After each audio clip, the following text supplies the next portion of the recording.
सभी को नमस्कार। आर्य संस्कृत क्लासेज यूट्यूब परिवार में आप सभी का हार्दिक स्वागत है। प्यारे बच्चों, इस समय 10th के संस्कृत पेपर की तैयारी चल रही है। तो हमने पार्ट 1 की वीडियो में प्रश्न नंबर 1 और 2 के प्रश्न को हल देखा था।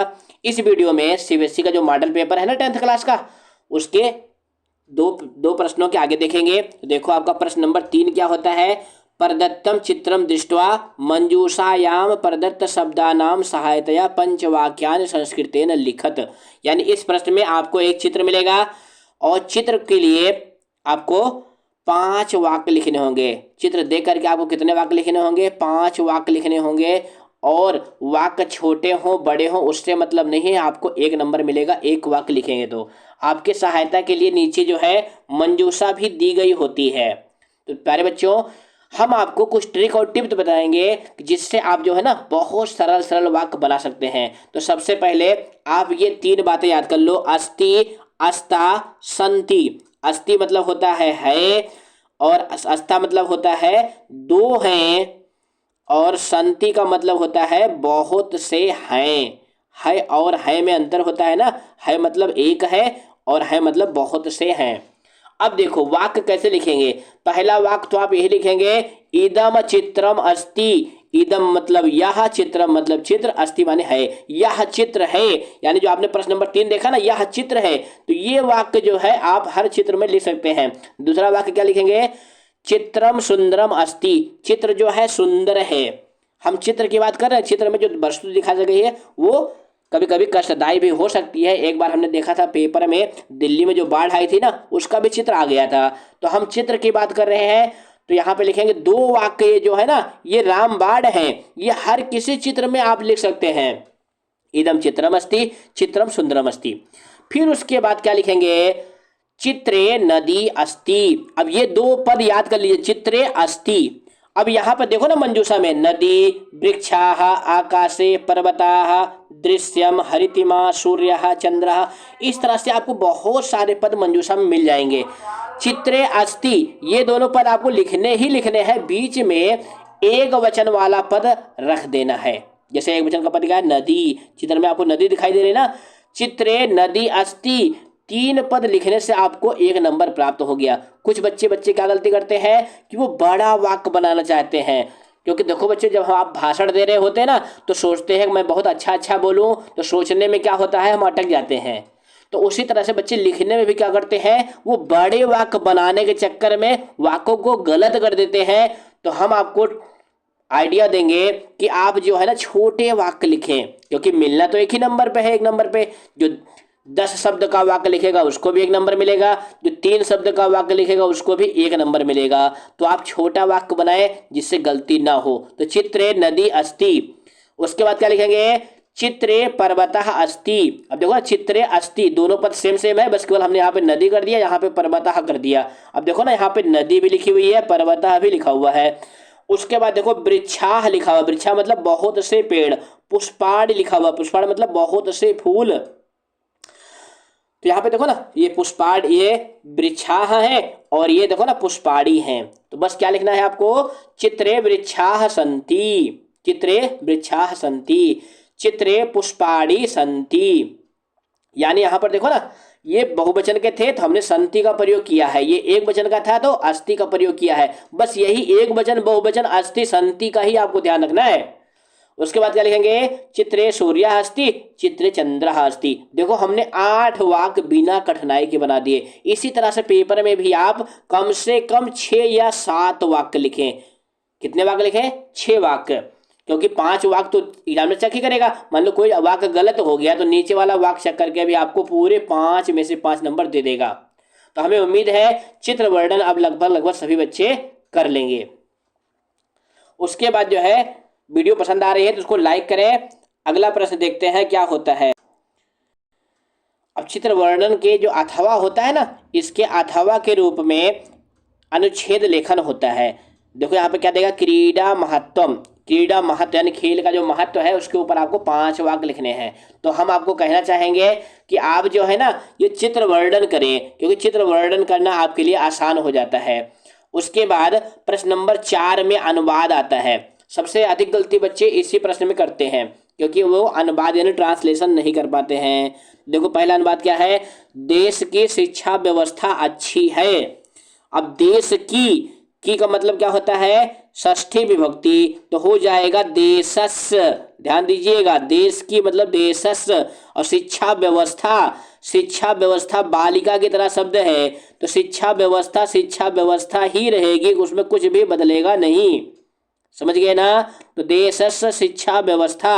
अब अच्छी है, अच्छी जो है विशेषण है किसका, शिक्षा व्यवस्था का, तो वो हो जाएगा उत्तमा। क्या हो जाएगा, उत्तमा। उत्तम माने अच्छा होता है, और उत्तमा माने अच्छी होता है, और है के लिए क्या आएगा, अस्ति। तो पहला अनुवाद कंप्लीट हो गया, देशस्य शिक्षा व्यवस्था उत्तमा अस्ति। लिख लिया, बहुत अच्छे।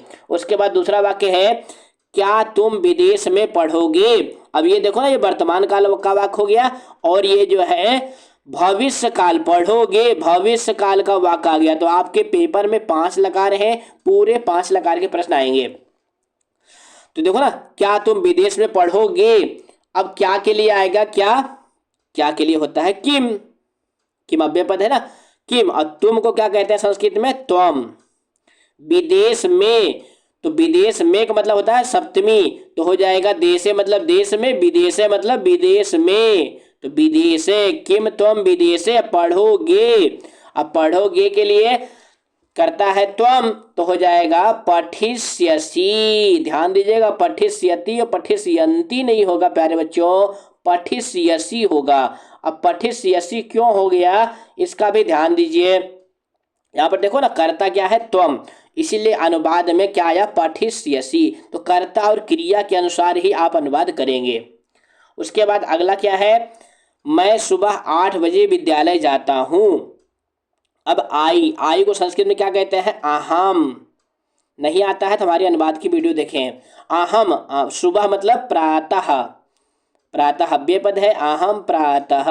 अब कितने बजे जा रहा है, 8 बजे। तो समय तो आपको संस्कृत में आता है, क्योंकि आपके पेपर में समय भी आता है। तो अहम प्रातः 8 वादने, क्या होगा, 8 वादने, 8 बजने पर या 8 बजे। कहाँ जा रहे हैं, विद्यालय। तो जहाँ जाते हैं उसमें द्वितीया होती है, तो हो जाएगा विद्यालयम। अब क्रिया क्या आएगी, जाता हूँ, तो हो जाएगा गच्छामि। क्या हो जाएगा, गच्छामि। अब यहाँ भी प्यारे बच्चों ध्यान देना कि जो कर्ता है ना वो है अहम, तो क्रिया क्या आई है, गच्छामि। कहीं गलती से आप गच्छति ना लिख देना, क्योंकि अहम के साथ गच्छामि आता है। अगला है, आपके संस्कृत शिक्षक का नाम क्या है। तो आपके, इसके लिए भवतः का प्रयोग होता है। भवतः मतलब आपके, या तो का भी प्रयोग कर सकते हैं। तो मतलब तेरे या तुम्हारे। अब संस्कृत शिक्षक का, तो इसका हो जाएगा संस्कृत शिक्षकस्य। क्या हो जाएगा, संस्कृत शिक्षकस्य। एक मिनट देखते हैं, ये ऐसे लिखेंगे शिक्षक, और उसी में षष्ठी लगा देंगे, शिक्षकस्य नाम किम। बस ये हमारा अनुवाद कंप्लीट हो गया, नाम किम। अब प्रश्न है ना, तो प्रश्नवाचक चिन्ह लगा देंगे। उसके बाद 4 अनुवाद हमारे कंप्लीट हो गए। 5वां अनुवाद क्या है, संसार में सभी सुखी रहे। यानी यहाँ पे कामना की जा रही है, तो उसके लिए लोट लकार भी होता है और विधिलिंग लकार भी होता है। तो दोनों लकार की किसी भी क्रिया का प्रयोग कर सकते हैं। तो संसार में, तो संसार को कहते हैं, संसार ही कहते हैं, और सब संसार में मतलब संसारे, सभी मतलब सर्वे, और सुखी को क्या होता है, सुखिना, सर्वे सुखिना, सर्वे सुखिना। अब भवन्तु, क्या लिख देंगे, भवन्तु, सर्वे भवन्तु सुखिना। ये हमारा मंगल कल्याणप्रद मंत्र भी है ना, सर्वे भवन्तु सुखिना, सर्वे सन्तु निरामया, सर्वे भद्राणि पश्यन्तु मा कश्चित् दुःख भाग् भवेत्। तो सर्व संसारे सर्वे सुखिना भवन्तु, ऐसा लिख सकते हैं। अब उसके बाद क्या है, छात्र अध्ययन करें। अब यहां पर देखो ना, आदेश दिया जा रहा है छात्र अध्ययन करे। अब करे और करें दोनों में अंतर है। देखो बच्चों, बूंदी से ही अंतर हो गया। छात्र अध्ययन करे तो एक छात्र के लिए होगा, लेकिन यहाँ पे देखो ना, इंग्लिश ट्रांसलेशन में देखना, स्टूडेंट्स यानी हो जाएगा छात्राः। क्या हो जाएगा? छात्राः। अब क्या करे? अध्ययन करे, तो अध्ययन का जो है ना, अध्ययनम हो जाएगा। छात्राः अध्ययनम। अब करे तो हो जाएगा करोतु।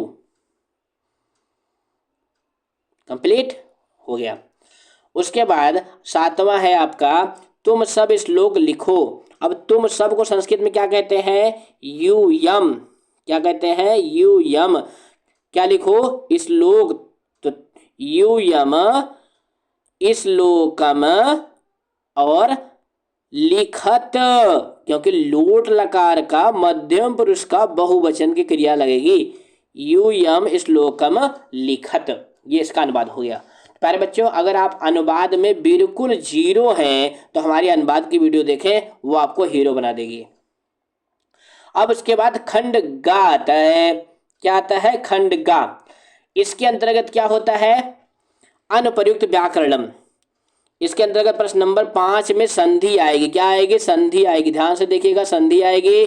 संधि में व्यंजन संधि, विसर्ग संधि आपके सिलेबस में है, उसकी वीडियो हमने अलग से बना रखी है। यहाँ फटाफट अभ्यास करेंगे। तपह प्लस तेपे, यानी विसर्ग के बाद क्या है? ध्यान देखो ना, विसर्ग है, विसर्ग का मेल किससे हो रहा है? ता से। तो हमने एक नियम पढ़ा है कि विसर्ग के बाद अगर जो है ता या था आता है तो विसर्ग जो है किस में बदल जाता है? सपेरा वाले सा में, यानी दंती सा में। तो बस कुछ नहीं करना है, विसर्ग को दंती सा में बदल के दोनों को चिपका देना है, यानी मिला के लिख लेना है। तो क्या हो जाएगा? तपस्तेपे। क्या हो जाएगा? तपस्तेपे। यहाँ पे प्यारे बच्चों, हम आपको एक नियम भी बताते चलते हैं कि विसर्ग के बाद यदि चा होगा या छा होगा तो विसर्ग जो है सलजम वाले सा यानी तालब सा में बदल जाएगा। किसमें बदल जाएगा? तालब सा में। और विसर्ग के बाद यदि टा होगा या ठा होगा तो विसर्ग जो है किसमें बदल जाएगा? षटकोण वाले सा में, यानी मूर्धन्य सा में। ये तीनों सा विसर्ग सा में बदलता है। तीनों का नियम आपको याद होना चाहिए, क्योंकि पेपर में क्या आ जाएगा कुछ पता नहीं है। अगले है प्रकृतेर आराधना। अब इसमें आपको पूरा वाक्य नहीं ध्यान देना है, जो अंडरलाइन है ना केवल उसी का ध्यान देना है, क्योंकि देखो यहाँ पे लिखा गया है ना कि रेखांकित पदेश संधिम संधि विच्छेदम व कुरुत। संधि करिए या संधि विच्छेद करिए। तो प्रकृतेर आराधना, उसके बाद इसमें क्या हो जाएगा? देखो ना, प्रकृते है आराधना, संधि है, विच्छेद करना है, जिसको 2-3 बार मन में पढ़ेंगे। प्रकृतेर आराधना, प्रकृतेर आराधना, तो क्या निकल के आया? प्रकृति ही प्लस आराधना, प्लस आराधना। ध्यान से देखिएगा, नहीं गलत हो जाएगा। प्रकृति प्लस आराधना। अब यहाँ जो है विसर्ग किस में बदला हुआ है? रा में बदला हुआ है। तो ये भी आपके सिलेबस में है। उसके बाद बहुत आसान संधि है, अस्मात् प्लस नगरात्। अब यहाँ आप जानते हैं ना, व्यंजन संधि में एक संधि है कि पहले के स्थान पे तीसरा, यानी का, चा, टा, ता और पा। ता और पा, इनको किस में बदलेंगे? का को बदलेंगे गा में, चा को बदलेंगे जा में, टा को बदलेंगे डा में, ता को बदलेंगे दा में और पा को बदलेंगे बा में। ये नियम है, बिल्कुल ध्यान से देखिए। तो यहाँ पे देखो ना, अस्मात् प्लस नगरात् है, तो बस कुछ नहीं करना है प्यारे बच्चों। यहाँ पे जो ता है ना उसको धा में बदल देना है बस। और यहाँ देखो ता में हलंत लगा है तो दा में भी हलंत लगा देना है। लेकिन यहाँ उसके बाद भी देखना है कि यहाँ जो है ता के बाद ना है, ता के बाद क्या है? ना। तो ता जो है दा में ना बदल करके किस में बदल जाएगा? ना में बदल जाएगा। क्योंकि व्यंजन संधि में एक दूसरी भी संधि है कि अगर किसी भी पहले वर्ण के बाद किसी वर्ग का 5वां वर्ण आता है तो जो पहला है वो 5वें में बदल जाता है। तो इसका जो हो जाएगा ना वो हो जाएगा असमान नगरात्। क्या हो जाएगा? असमान नगरात। कुछ बच्चे लिखने में गलती कर देते हैं, उनको आता तो सही है लेकिन लिखने में गलती कर देते हैं, तो लिखने में बिल्कुल गलती ना करिए, असमान नगरात। अगला है अन्यो अपि।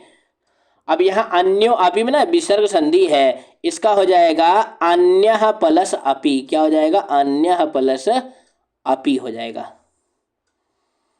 ठीक है, बहुत बढ़िया। अब उसके बाद अगला है किंचित वित्तम। अभी हमने आपको नियम बताया ना कि ता को किस में बदलना है? ता को बदलना है दा में, अगर उसके बाद कोई पांचवा वर्ड नहीं है तो। यहाँ देखो ना, ता के बाद क्या है? ता के बाद वित्तम का वा है, तो ता जो है किस में बदल जाएगा? दा में बदल जाएगा।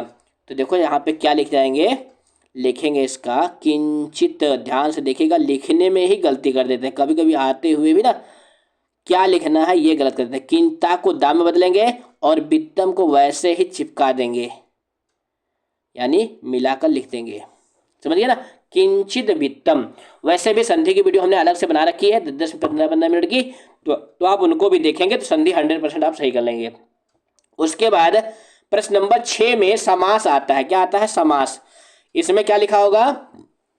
लिखा होगा अधोलिखित वाक्येषु रेखांकित पदानाम समासम विग्रहम व प्रदत्त विकल्पेभ्य चित्वा लिखत।